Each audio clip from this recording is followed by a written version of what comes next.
રાજ્યમાં હાલ બાળકોમાં જોવા મળતો શંકાસ્પદ ચાંદીપુરા વાયરસ હાહાકાર મચાવી રહ્યો છે। પંચમહાલ જિલ્લાના નવા નદીસર પ્રાથમિક શાળાના બાળકો ચાંદીપુરા વાયરસ માટે ગ્રામજનોમાં જાગૃતિ માટેનું અનોખું માધ્યમ બન્યા છે। વિદ્યાર્થીઓ શાળાએથી ચાંદીપુરા વાયરસ વિશે સંપૂર્ણ માહિતી મેળવ્યા બાદ ગામમાં જઈને લોકોને જાગૃત કરી રહ્યા છે।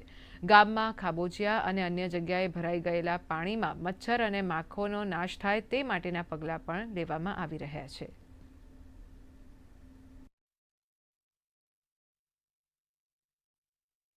શાળાએ પણ બાળકો સુરક્ષિત રહે અને ગામ અને વાલીઓ સુધી જાગૃતિ પહોંચે માટે શાળામાં આ બાળકોને ચાંદીપુરમ વાયરસ વિશેની વિગતે માહિતી આપી।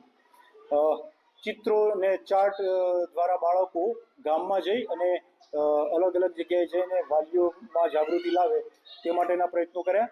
શાળામાં પણ નાગરિક ઘડતર પ્રવૃત્તિ અંતર્ગત લીડર ઉપલીડરને પણ તે વિશે જાગૃત કર્યા। અમે અમારા વિસ્તારને આનાથી બચવા માટે અમે ઉપાયો શોધ્યા છે। ચાંદીપુરમથી બચવા માટે અમે ઘરની અંદર જે તિરાડો છે એને પૂરવી, આજુબાજુના ખાડા ખબૂચિયામાં પાણી ભરેલું છે તો એની અંદર બળેલું ઓઇલ નાખવું। પછી આ રોગ 9 મહિનાથી 14 વર્ષના બાળકોને થાય છે, જેના કારણે તેમનું મૃત્યુ પણ થઈ શકે છે। તો અમે અમારા ગામને આનાથી બચાવવા માટે અમે ત્યાં પોસ્ટરો લગાવ્યા છે અને ગ્રામજનોને બધું જણાવ્યું છે। હાલ રાજ્યમાં શંકાસ્પદ